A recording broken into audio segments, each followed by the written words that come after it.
Hello అండి. Welcome to law excellence IAS academy. ఈరోజు మనం జూలై 5th మరియు 6th నాటి ఈనాడు న్యూస్ పేపర్లోని ఇంపార్టెంట్ కరెంట్ అఫైర్స్ గురించి డిస్కస్ చేద్దామండి. బిఫోర్ దట్ మనము ప్రీవియస్ క్లాస్లో ఇచ్చిన క్వశ్చన్ గురించి చూద్దాము.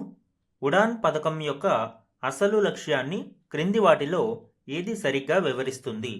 ప్రీవియస్ క్లాస్లో మనము రివాంప్డ్ ఉడాన్ స్కీమ్ గురించి డిస్కస్ చేయడం జరిగింది. ఆ కంటెక్స్ట్లో ఈ క్వశ్చన్ ఇచ్చాను. ఇక్కడ 4 ఆప్షన్స్ని ఇచ్చాను. కరెక్ట్ ఆప్షన్ని ఐడెంటిఫై చేద్దాం. ఆప్షన్ ఏ, మెట్రో నగరాలలో అంతర్జాతీయ విమానయాన కేంద్రాలను ప్రోత్సహించడం. ఆప్షన్ బి, టైర్ 2 మరియు టైర్ 3 నగరాలకు కనెక్టివిటీని మెరుగుపరుస్తూ విమాన ప్రయాణాన్ని అందుబాటు ధరలలో అందించడం. ఆప్షన్ సి, మారుమూల ప్రాంతాలలో రైల్వే కనెక్టివిటీని భర్తీ చేయడం. ఆప్షన్ డి, కార్గో విమానాశ్రయాలను అభివృద్ధి చేయడం. ఉడాన్ ఉడే దేశ్గా ఆమ్ నాగరిక్ అంటే భారతదేశంలోని పేద ప్రజలకి కూడా విమానయాన సౌకర్యాలను కల్పించడం ఈ పథకం యొక్క ముఖ్య ఉద్దేశ్యం.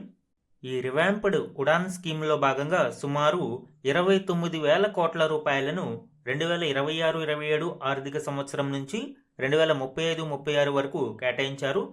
ఈ కేటాయింపులను ఏ వాటికి వినియోగించాలి అనేది కూడా ఇక్కడ డిస్కస్ చేయడం జరిగింది. అలానే హిస్టారికల్ అచీవ్మెంట్స్ గురించి కూడా మనము డిస్కస్ చేశాము. సో ఇన్ కేస్ ఎవరైనా ప్రీవియస్ క్లాస్ మిస్ అయి ఉంటే కంప్లీట్ డీటెయిల్స్ ఒకసారి చూడండి. అండ్ ఈ ఉడాన్ స్కీమ్ యొక్క ప్రధాన ఉద్దేశం ఏంటండి? ఈవెన్ టైర్ 2 మరియు టైర్ 3 నగరాలకి కూడా కనెక్టివిటీని మెరుగుపరచడం మరియు విమాన ప్రయాణాన్ని అందరికీ అందుబాటు ధరలలో అందించడం. సో మన ఆన్సర్ ఏమవుతుంది అండి? బి అనేది ఇక్కడ కరెక్ట్ ఆప్షన్ అవుతుంది. ఈరోజు మన ఫస్ట్ ఆర్టికల్ చూడండి. డీజిల్లో 15% ఐసోబ్యూటనాల్. ఇటీవల బయోఫ్యూయల్స్ని కేంద్రం ప్రోత్సహిస్తూ ఉంది. రీసెంట్గా E20 పెట్రోల్లో 20% ఇథనాల్ని బ్లెండింగ్ చేస్తూ ఉన్న పెట్రోల్ రోల్అవుట్ చేయడం జరిగింది. సో ఇప్పుడు డీజిల్లో కూడా 15% వరకు ఐసోబ్యూటనాల్ని బ్లెండ్ చేసిన డీజిల్ని తీసుకురావాలి అని కేంద్రం ఆలోచిస్తుంది. దీనికి సంబంధించిన కీ డీటెయిల్స్ ఇప్పుడు చూద్దాం. జనరల్గా ఈ బయోఫ్యూయల్స్ వాడకాన్ని పెంచడానికి గల ప్రధాన కారణాలేంటి? 1, చమురు దిగుమతుల బిల్లు భారాన్ని తగ్గించడం. 2వది, పర్యావరణ అనుకూల విధానాలు అవలంబించేందుకు. దీని కొరకు ఇథనాల్ బ్లెండింగ్ ప్రోగ్రామ్ని తీసుకురావడం జరిగింది. ఆల్రెడీ E20 పెట్రోల్ని వినియోగిస్తూ ఉన్నాము. అలానే భవిష్యత్తులో E85 అండ్ ఈవెన్ E100 ఫ్యూయల్ని కూడా విక్రయించడానికి ప్రభుత్వం సన్నాహాలు చేపట్టింది. అయితే ఇవన్నీ ఇథనాల్ బ్లెండింగ్ ఇన్ పెట్రోల్ మాత్రమే మనం చూడవచ్చు. డీజిల్లో ఇథనాల్ని నేరుగా కలపడానికి అవకాశం లేదు. కానీ భారతదేశంలో ఎక్కువ మొత్తంలో రవాణా రంగం డీజిల్ ఆధారిత వ్యవస్థగానే ఉంది. అందువలనే ఇప్పుడు ఇథనాల్ నుంచి ఐసోబ్యూటనాల్ తయారీకి కృషి చేయడానికి ప్రభుత్వం సన్నాహాలు చేస్తుంది. అలానే ఈ ఐసోబ్యూటనాల్ వలన మరిన్ని అడ్వాంటేజెస్ ఏంటి అంటే, ఇతర జీవ ఇంధనాలు బయోఫ్యూయల్స్ కంటే తక్కువ కర్బన ఉద్గారాలు ఈ ఐసోబ్యూటనాల్ నుంచి వెలువడతాయి. అలానే ఇథనాల్ బ్లెండింగ్లో ఉన్న సమస్యలో ప్రధానమైనది కరోజివ్ నేచర్ ఆఫ్ ఇథనాల్. దాని వలన ఇంజిన్ సామర్థ్యం దెబ్బతింటుంది అని, అలానే మైలేజ్ పడిపోతుంది అని చాలా పరిశోధనలు తేల్చాయి. బట్ ఈ ఐసోబ్యూటనాల్ వలన ఇంజిన్ నాణ్యత కూడా దెబ్బతినదు అని తేలింది. భారతదేశంలో దేశీయంగా ఈ జీవ ఇంధనాల ఉత్పత్తి పెరిగితే ఇతర దేశాల నుంచి మనము ముడి చమురు దిగుమతులను తగ్గించుకోవచ్చు. తద్వారా విదేశీ మారకపు ద్రవ్యం ఆదా అవుతుంది. సో మనకి కరెంట్ అకౌంట్ డెఫిసిట్ తగ్గించుకోవడానికి ఇది ఒక ప్రధాన ప్రత్యామ్నాయంగా చూడవచ్చు. అదేవిధంగా పంట వ్యర్థాల నుంచి ఇథనాల్ తద్వారా ఐసోబ్యూటనాల్ను ఉత్పత్తి చేయడం ద్వారా 2 ప్రయోజనాలు చేకూరుతాయి. 1, రైతులకు అదనపు ఆదాయం లభించడంతో పాటు 2వది, వాతావరణంలోకి కర్బన ఉద్గారాలు విడుదల కావు. ఐసోబ్యూటనాల్ బ్లెండింగ్కి సంబంధించి మరిన్ని డీటెయిల్స్ చూడండి. ఇక్కడ ఇథనాల్ ఇన్ డీజిల్ చూస్తే ఇథనాల్ని నేరుగా డీజిల్లో మిక్స్ చేసినప్పుడు కంపాటబుల్ కాకపోవడం వలన ఇలా 2 ఫ్యూయల్స్ లాగా సెపరేట్ అయిపోతాయి. అలానే సేఫ్టీ పరంగా కూడా చాలా ప్రమాదం. ఇథనాల్ ఫ్లాష్ పాయింట్ చాలా తక్కువగా ఉంటుంది, డీజిల్ ఫ్లాష్ పాయింట్ ఎక్కువగా ఉంటుంది. ఈ రెండింటిని మిక్స్ చేసినప్పుడు డీజిల్ ఫ్లాష్ పాయింట్ చాలా గణనీయంగా తగ్గిపోవడంతో ఎక్కువ ప్రమాదాలకి గురి అయ్యే అవకాశం ఉంది. అందువల్లనే నేరుగా ఇథనాల్ని డీజిల్లో కలపకుండా ఐసోబ్యూటనాల్ని కలపడం జరుగుతుంది. ఇది కంపాటబుల్గా ఉంటుంది. అలానే స్టేబుల్ మిక్స్చర్, సెపరేషన్ ఏమి లేకుండా ఒక స్టేబుల్ మిక్స్చర్ని అందిస్తుంది. డీజిల్ ఇంజిన్స్కు ఇథనాల్ కంటే ఐసోబ్యూటనాల్ ఎందుకు సూట్ అవుతుంది? High blend stability. ఈ ఇథనాల్ బ్లెండింగ్ వలన మిక్స్చర్ అనేది సెపరేట్ అవుతుంది. బట్ ఐసోబ్యూటనాల్లో ఆ ప్రాబ్లం ఉండదు. అలానే హయ్యర్ ఎనర్జీ డెన్సిటీ మనం చూడవచ్చు. సో డీజిల్ యొక్క పవర్ కానీ టార్క్ కానీ చేంజ్ కావు. అలానే లో వాటర్ అబ్జార్ప్షన్ కారణంగా తక్కువ కరోజివ్నెస్ అనేది ఉంటుంది. సో డీజిల్ ఇంజిన్స్ పాడయ్యే అవకాశం ఉండదు. బట్ ఇథనాల్ వలన పెట్రోల్ ఇంజిన్స్ దెబ్బతింటున్నాయి అనేది కొన్ని పరిశోధనలు హెచ్చరిస్తున్నాయి. అలానే ఇన్ఫ్రాస్ట్రక్చర్ ఫ్రెండ్లీ. సో ఎప్పుడైతే ఈ కరోజివ్నెస్ అనేది ఎక్కువగా ఉండదో ఆటోమేటిక్గా మనకి ఇన్ఫ్రాస్ట్రక్చర్, మౌలిక సదుపాయాలు లైక్ పెట్రోల్ పంప్స్ కావచ్చు అండ్ డీజిల్ ఇంజిన్స్ కావచ్చు, వీటిని మార్చాల్సిన అవసరం ఉండదు. అందువల్లనే మనము రెగ్యులర్గా ప్రస్తుతం ఉపయోగిస్తున్న వాటినే ఉపయోగించుకోవచ్చు. అండ్ ఈ 15% ఐసోబ్యూటనాల్ బ్లెండింగ్ వలన మనము ఆయిల్ ఇంపోర్ట్స్ని తగ్గించుకోవడానికి అవకాశం ఉంటుంది. అండ్ కార్బన్ ఫుట్ ప్రింట్ని తగ్గించుకోగలుగుతాము. ఎందుకంటే బయోఫ్యూయల్స్ ఫాజిల్ ఫ్యూయల్స్ కంటే తక్కువ కర్బనోద్గారాలను వెదజల్లుతాయి. ఇక అగ్రికల్చరల్ బూస్ట్, రైతులకు ఆదాయం లభిస్తుంది. అండ్ దీని వలన పంట వ్యర్థాల దహనం లాంటివి కూడా ఉండవు. ఇక ప్రజెంట్ స్టేటస్ మనం చూస్తే ప్రస్తుతం బెంగళూరులోని హిందుస్థాన్ పెట్రోలియం లిమిటెడ్ యొక్క R&D సెంటర్లో దీనికి సంబంధించిన పరిశోధనలు జరుగుతున్నాయి. పైలట్ ప్రాజెక్ట్స్ అలానే పబ్లిక్ రోడ్ ట్రయల్స్ కూడా ఆశాజనకమైన ఫలితాలను అందిస్తున్నాయి. సో వెరీ షార్ట్ టైంలో ఈ ఐసోబ్యూటనాల్ బ్లెండింగ్ కార్యక్రమం కూడా మొదలు కానుంది. మన నెక్స్ట్ ఆర్టికల్ చూడండి. శివశక్తి పాయింట్కు చంద్రుని ఉల్కకు మధ్య సారూప్యతలు చంద్రయాన్ 3 అధ్యయనంలో వెల్లడి. ఈ ఆర్టికల్ రీసెంట్ చంద్రయాన్ 3 అధ్యయనానికి సంబంధించిన కొన్ని కీలక విషయాలను వెల్లడిస్తుంది. ఇందులోని ఇంపార్టెంట్ పాయింట్స్ ఇప్పుడు చూద్దాం. ఈ అధ్యయనంలో ఒక ఆసక్తికరమైన అంశం వెలుగులోకి వచ్చింది. చంద్రుని మీద భారత వ్యోమనౌక దిగిన శివశక్తి పాయింట్, ఎక్కడైతే విక్రమ్ ల్యాండర్ ల్యాండ్ అయిందో ఆ పరిధిలోని ప్రదేశము మరియు చంద్రుని నుంచి భూమిపైకి వచ్చి పడినట్లుగా తొలిసారిగా నిర్ధారణ అయిన ఉల్క, ఈ రెండిటి మధ్య కూడా సారూప్యతలు ఉన్నట్లు తేలింది. చంద్రయాన్ 3 మిషన్లోని ప్రజ్ఞాన్ రోవర్ సాగించిన విశ్లేషణలలో ఇది వెల్లడైంది. 1981-82 ప్రాంతంలో అంటార్కిటికాలోని అలన్ హిల్స్ అనే ప్రాంతంలో ఒక ఉల్క, ఏదైతే మెటీరైట్ చంద్రుని నుంచి వచ్చింది అని భావిస్తున్నారో ALHA 81005 అనే ఉల్కలోని రసాయనిక మిశ్రమాలు మరియు ప్రజ్ఞాన్ రోవర్ శివశక్తి పాయింట్లోని మట్టిలో నుంచి సేకరించిన రసాయనిక డేటాతో దగ్గరి సంబంధం కలిగి ఉన్నట్లు నిర్ధారించారు.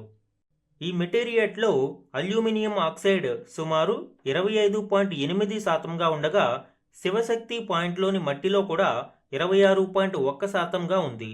అలానే ఐరన్ ఆక్సైడ్, మెగ్నీషియం ఆక్సైడ్ల పరిమాణం రెండిటిలో కూడా ఒకే విధంగా ఉంది.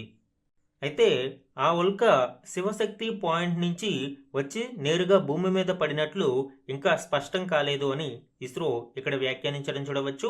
దీనికి సంబంధించిన మరిన్ని డీటెయిల్స్ చూడండి.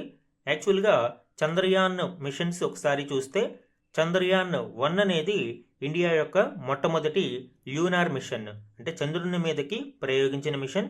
ఇది 2008లో ప్రయోగించారు. Confirmed water molecules. ఈ చంద్రయాన్ 1 మిషన్ ద్వారా చంద్రుని మీద నీటి జాడని కనుక్కోవడం జరిగింది. ఇది ఓన్లీ ఆర్బిటార్ మిషన్, ఇందులో ఎటువంటి ల్యాండర్ లేదు. అయితే 2019లో చంద్రయాన్ 2 మిషన్లో మనము ఆర్బిటార్, విక్రమ్ ల్యాండర్ మరియు ప్రజ్ఞాన్ రోవర్ని పంపించడం జరిగింది.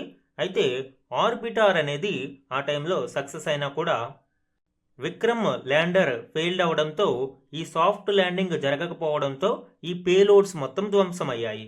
అయితే ఆర్బిటార్ మాత్రం తన యొక్క ఆపరేషన్స్ని కంటిన్యూ చేసింది. ఆర్బిటార్ అంటే చంద్రుని చుట్టూ తిరుగుతూ డేటాని సేకరించేది. ఇక 2023లో చంద్రయాన్ 3 మిషన్లో భాగంగా మూన్ యొక్క సౌత్ పోల్లో సక్సెస్ఫుల్గా విక్రమ్ ల్యాండర్ సాఫ్ట్ ల్యాండింగ్ జరిగింది. విక్రమ్ ల్యాండర్ మరియు ప్రజ్ఞాన్ రోవర్ అక్కడ కార్యకలాపాలను చేపట్టాయి. ఈ ఆర్టికల్కి సంబంధించిన కీ టర్మ్స్ అండ్ రోల్స్ ఒకసారి చూడండి. విక్రమ్ ల్యాండర్ అనేది ఏదైతే చంద్రుని సౌత్ పోల్ మీద సాఫ్ట్ ల్యాండింగ్ చేసిన ల్యాండర్గా మనం చూడవచ్చు విక్రమ్ ల్యాండర్.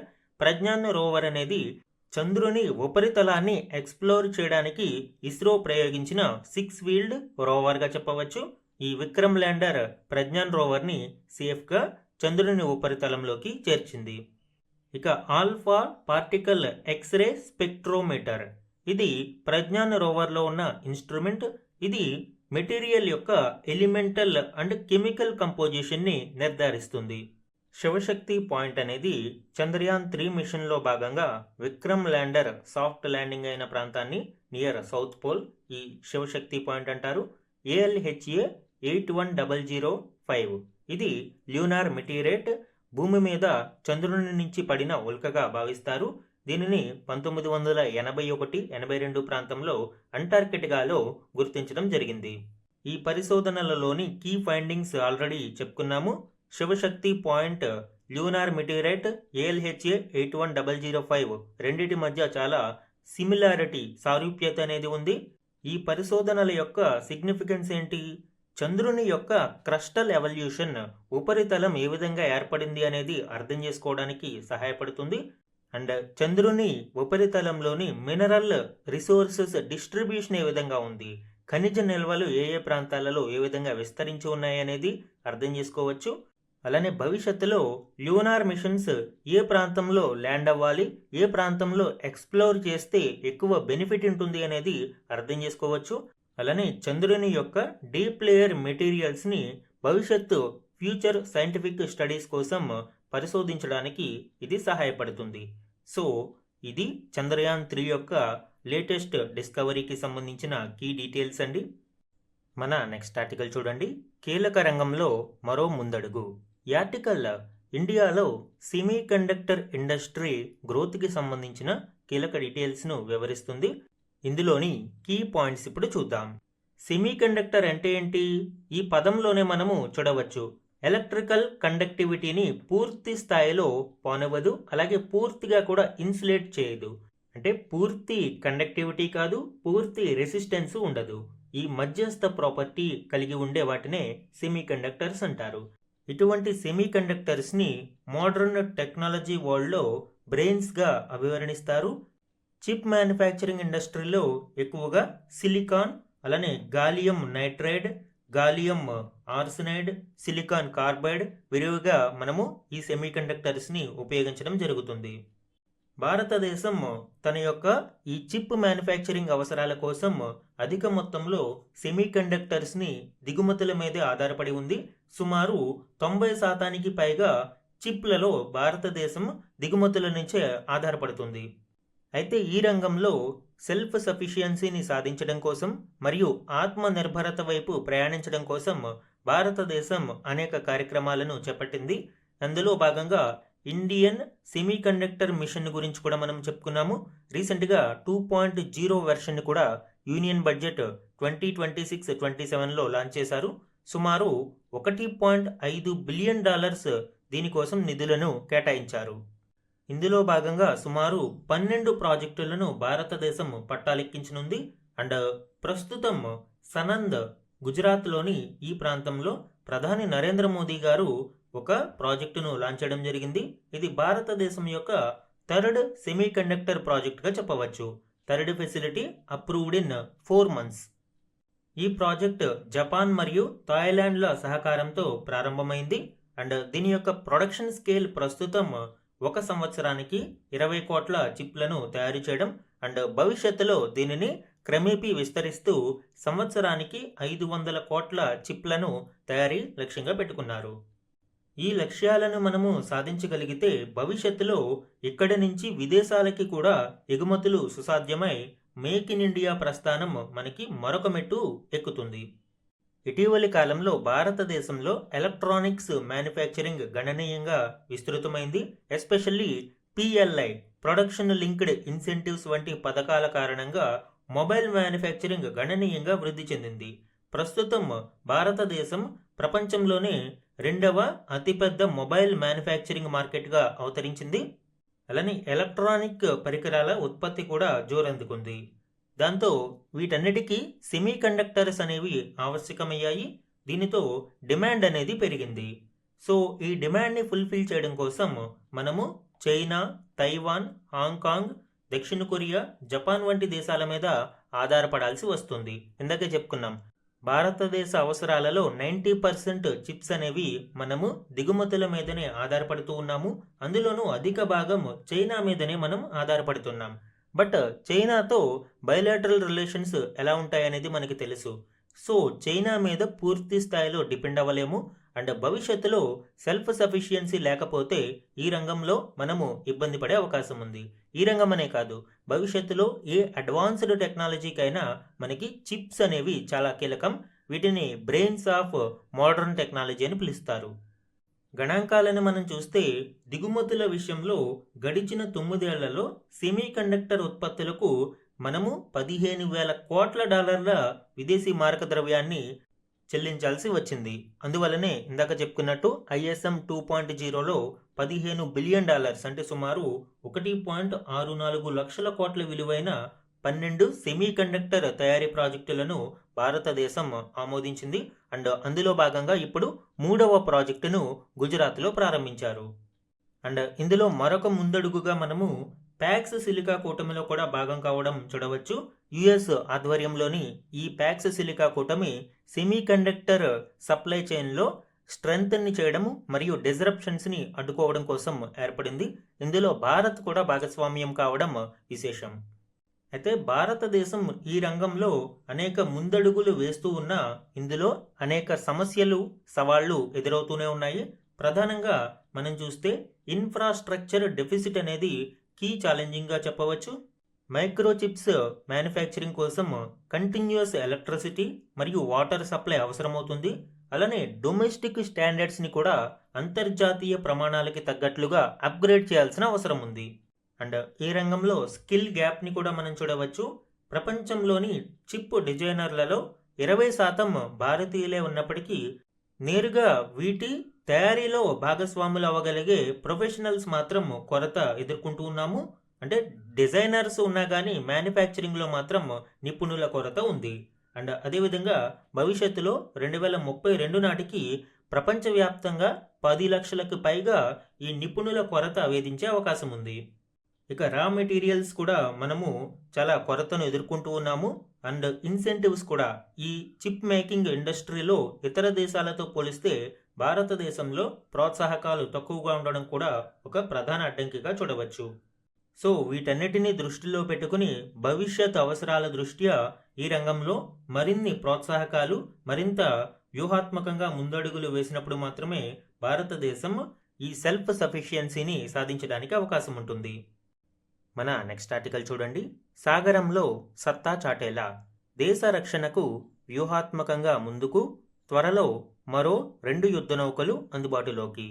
ఇటీవల జూన్ 20వ తేదీన INS Agray, INS Sanshodhak, INS Dunagiri నౌకలను ఇండియన్ నేవీలోకి కమిషన్ చేయబడ్డాయి. ఈ 3 నౌకలకి సంబంధించిన ఇంపార్టెంట్ డీటెయిల్స్ మనము ప్రీవియస్ క్లాసెస్లో కవర్ చేయడం జరిగింది. అండ్ ఇప్పుడు మరొక 2 నౌకలు INS మహేంద్రగిరి మరియు INS మాలవాన్లు భారత నావికాదళంలోకి కమిషన్ చేయబడుతున్నాయి. వీటికి సంబంధించిన కీ డీటెయిల్స్ ఇప్పుడు చూద్దాం. INS మహేంద్రగిరి ప్రాజెక్ట్ 17Aలో భాగంగా డెవలప్ చేయబడిన నీల్గిరి క్లాస్ స్టెల్త్ ఫ్రిగేట్. దీనిని ముంబై మాజ్గావ్ డాక్లో నిర్మించారు. మనం ఆల్రెడీ చెప్పుకున్నాము, ఈ ప్రాజెక్ట్ 17Aలో భాగంగా 4 యుద్ధ నౌకలను ఈ మాజ్గావ్ డాక్యార్డ్ లిమిటెడ్ నిర్మించగా మిగిలిన 3టిని కోల్కతా బేస్డ్ GRSE అభివృద్ధి చేసింది. ఈ INS మహేంద్రగిరి యొక్క కీ స్పెసిఫికేషన్స్ని చూడండి. దీని యొక్క లెంత్ సుమారు 149 మీటర్స్ మరియు విడ్త్ 17.8 మీటర్స్ విడ్త్ అనేది ఇక్కడ చూడవచ్చు. అండ్ దీని యొక్క డిస్ప్లేస్మెంట్ టోటల్ బరువు 6,670 టన్నులు అండ్ టాప్ స్పీడ్ 28 నాట్స్గా ఇక్కడ మనం చూడవచ్చు. ఇందులో అత్యాధునిక state of the art radar సిస్టమ్స్తో పాటు super sonic BrahMos cruise missiles, అలానే బరాక్ 8 ఎయిర్ డిఫెన్స్ సిస్టమ్ గగనతల రక్షణ వ్యవస్థలు అండ్ ట్రిపుల్ టార్పడో లాంచర్స్ అంటే ఈ సబ్మెరైన్ని ఎదుర్కోవడానికి అవసరమైన టార్పడోస్ను వరుణాస్త్ర టార్పడోస్ లాంచర్స్ ఇక్కడ చూడవచ్చు. ఇక ఇందులో 76 mm నేవల్ గన్తో పాటు 2 ధ్రువ్ ఆర్ సీకింగ్ హెలికాప్టర్ల వంటి ఆయుధ సంపత్తిని కూడా ఇవి కలిగి ఉన్నాయి. ఇక రెండవ యుద్ధ నౌక INS Malvan anti submarine warfare shallow water craft. Cochin dockyard limited దీనిని నిర్మించడం జరిగింది. ఇది INS Mahe class anti submarine warfare shallow water craft యొక్క సిరీస్లో రెండవ యుద్ధ నౌక. దీని యొక్క స్పెసిఫికేషన్స్ని చూడండి. నౌక పొడవు 80 మీటర్లు, వెడల్పు 11.36 మీటర్లు అండ్ దీని యొక్క బరువు 1100 టన్నులు. సో దీని యొక్క అదర్ స్పెసిఫికేషన్స్ని మనం చూస్తే స్పీడ్ 25 knots మరియు హల్ మౌంటెడ్ సోనార్ సెన్సార్స్తో అత్యాధునిక సెన్సార్ వ్యవస్థలను కలిగి ఉంది. Anti submarine rockets, specialised defensive mine laying capabilities మరియు లైట్ వెయిట్ టార్పడోస్ ఇందులో ప్రధానంగా మనం చూడవచ్చు. ఇక్కడ యాంటీ సబ్మెరైన్ వార్ఫేర్ అంటే తీర ప్రాంతాలలో చాలా తక్కువ లోతు జలాలలో సబ్మెరైన్స్ను వేటాడగలిగే సామర్థ్యం ఈ anti submarine warfare shallow water craft యొక్క ప్రత్యేకత. సో ఇప్పుడు ఈ 2 యుద్ధ నౌకలు భారత నావికాదళంలోకి కమిషన్ చేయబడుతున్నాయి. ఐఎన్ఎస్ మహేంద్రగిరి మరియు ఐఎన్ఎస్ మాల్వాన్. ఇందులో INS Mahendragiri Nilgiri class stealth frigate. ఇది మల్టీపర్పస్ వార్షిప్. అనేక రకాలుగా యుద్ధరంగంలో దీనిని ఉపయోగించుకోవచ్చు. ఇక ఐఎన్ఎస్ మాల్వాన్ అనేది Mahe class anti submarine shallow water craft. మన నెక్స్ట్ ఆర్టికల్ చూడండి. విదేశీ రుణాలు 72.46 లక్షల కోట్లు. ఈ ఆర్టికల్ ఇటీవల ఆర్బీఐ వెల్లడించిన భారతదేశ విదేశీ రుణాల యొక్క విలువకి సంబంధించి కీలక గణాంకాలను వివరిస్తుంది. ఇందులోని ఇంపార్టెంట్ డేటా ఇప్పుడు చూద్దాం. భారతదేశం యొక్క మొత్తం విదేశీ రుణాలు 2026 మార్చి చివరికి $762.8 బిలియన్ అంటే సుమారు 72.46 లక్షల కోట్లకు చేరాయి అని ఆర్బీఐ వెల్లడించింది. 2025 మార్చి ఆఖరుతో పోలిస్తే ఇవి $26.3 బిలియన్ కు పెరిగినట్లు ఆర్బీఐ వెల్లడించింది. అలానే విదేశీ రుణాలు మరియు జీడిపి నిష్పత్తిని మనం తీసుకుంటే అంతకుముందు ఆర్థిక సంవత్సరంలో 19.8%గా 2025లో 19.8%గా ఉన్న ఈ నిష్పత్తి 2026 మార్చి చివరికి 20.8% పెరిగినట్లు ఆర్బీఐ వివరించింది. అలానే విదేశీ రుణాలలో లాంగ్ టర్మ్ మరియు షార్ట్ టర్మ్ లోన్స్ అని ఉంటాయి.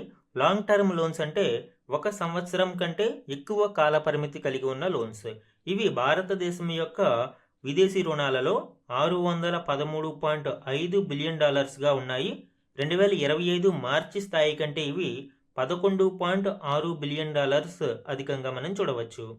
ఇక మొత్తం విదేశీ రుణాలలో షార్ట్ టర్మ్ లోన్స్ యొక్క వాటా 2025 మార్చి చివరికి 18.3%గా ఉండగా 2026 మార్చి చివరికి ఇది 19.6%కి పెరిగింది. ఇక మరొక ఇంపార్టెంట్ మెట్రిక్ ఏంటి అంటే విదేశీ మారకపు నిల్వలకు స్వల్పకాలిక రుణాల నిష్పత్తి. అంటే 1 సంవత్సరం గడువు కలిగిన ఈ స్వల్పకాలిక రుణాలు భారతదేశం యొక్క ఫారెక్స్ రిజర్వ్స్లో ఎంత మేరకు ఉన్నాయి అనేది చూస్తే 2025 మార్చి ఆఖరికి ఇది 20.1%గా ఉండగా 2026 మార్చి చివరికి ఇది 21.6%కి పెరిగింది. సో ఇవన్నీ కూడా భారతదేశం యొక్క విదేశీ రుణాలకి సంబంధించిన కీలక మెట్రిక్స్ ఇటీవల ఆర్బీఐ వెల్లడించింది. ఎగ్జామ్ పాయింట్ ఆఫ్ వ్యూలో పబ్లిక్ డెట్ కాన్సెప్ట్లో ఇది ఇంపార్టెంట్ అండి. ఈ పబ్లిక్ డెట్లో భారత ప్రభుత్వం తీసుకున్న విదేశీ రుణాలు కూడా ఒక ఇంపార్టెంట్ టాపిక్. అండ్ ఈరోజు 1-లైనర్ కరెంట్ అఫైర్స్ చూడండి. భారత తరపున అంతర్జాతీయ క్రికెట్ ఆడిన అత్యంత పిన్న వయస్కుడిగా వైభవ్ సూర్యవంశీ రికార్డు సృష్టించాడు. రీసెంట్గా ఇంగ్లాండ్తో జరిగిన సెకండ్ T20లో ఇతను పాల్గొన్నాడు. అప్పటికి వైభవ్ వయసు కేవలం 15 ఏళ్ల 99 రోజులు మాత్రమే. దీంతో ఇప్పటి వరకు సచిన్ టెండూల్కర్ పేరు మీద ఉన్న ఈ రికార్డును వైభవ్ అధిగమించాడు. సచిన్ టెండూల్కర్ 1989లో 16 ఏళ్ల 205 రోజుల వయసులో తొలి అంతర్జాతీయ మ్యాచ్ ఆడాడు. స్పోర్ట్స్ కరెంట్ అఫైర్స్లో ఇవి ఇంపార్టెంట్ అండి. అండ్ భారతదేశం యొక్క మొత్తం విదేశీ రుణాలను ఇప్పుడే మనము డిస్కస్ చేయడం జరిగింది. అలానే వాతావరణ మార్పులు, ప్రకృతి విపత్తుల వల్ల తలెత్తే ఆర్థిక నష్టాల నుంచి బీమాదారులకు భరోసా కల్పించేందుకు ప్రభుత్వ రంగంలోని ఓరియంటల్ ఇన్సూరెన్స్ కంపెనీ సరికొత్త పథకాన్ని తీసుకువచ్చింది. సర్వత్రా సురక్ష పారామెట్రిక్ పాలసీ పేరుతో ఈ బీమా పాలసీ విడుదల చేసింది. ఇందులో సంప్రదాయ బీమా పద్ధతులకు మరియు ఆధునిక రిస్క్ మేనేజ్మెంట్ పరిష్కారాలకు మధ్య ఉన్న వ్యత్యాసాన్ని తగ్గించడానికి ఈ పథకాన్ని తీసుకువచ్చినట్లు ఆ సంస్థ చైర్మన్ వెల్లడించారు. ట్రెడిషనల్ ఇన్సూరెన్స్ పాలసీలలో మనం చూసినప్పుడు డిజాస్టర్ రిలేటెడ్ ఏదైనా జరిగినప్పుడు వాటికి సంస్థలు బాధ్యత వహించవు. అయితే ఇప్పుడు డిజాస్టర్ ఓరియంటెడ్గా ఈ సర్వత్రా సురక్ష పారామెట్రిక్ పాలసీని ఓరియంటల్ ఇన్సూరెన్స్ కంపెనీ తీసుకురావడం విశేషం. నెక్స్ట్ వన్, భారత్ ఇజ్రాయెల్ మధ్య సురక్షిత స్థిరమైన పెట్టుబడి వాతావరణానికి వీలు కల్పించే ద్వైపాక్షిక పెట్టుబడి ఒప్పందం జూలై 4, 2026 నుంచి అమలులోకి వచ్చింది. పరస్పర పెట్టుబడులకు రక్షణ కల్పించే ఈ ఒప్పందం ఇరు దేశాల మధ్య పెట్టుబడి కార్యకలాపాలను పెంచడంలో దోహదపడుతుంది. అండ్ ఈ ఒప్పందం మీద సెప్టెంబర్ 8, 2025న ఇరు దేశాలు సంతకాలు చేశాయి. సో ఇవి ఈరోజు important one liner current affairs. ఈరోజు మాదిరి ప్రశ్నలు చూడండి.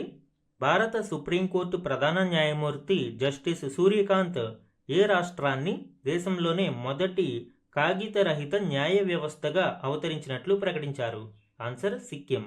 ఆ రాష్ట్రంలో జ్యుడిషియరీలో పేపర్లెస్ విధానాన్ని అవలంబిస్తున్నారు. సో ఎగ్జామ్ పాయింట్ ఆఫ్ వ్యూలో కూడా ఇది ఇంపార్టెంట్ అండి.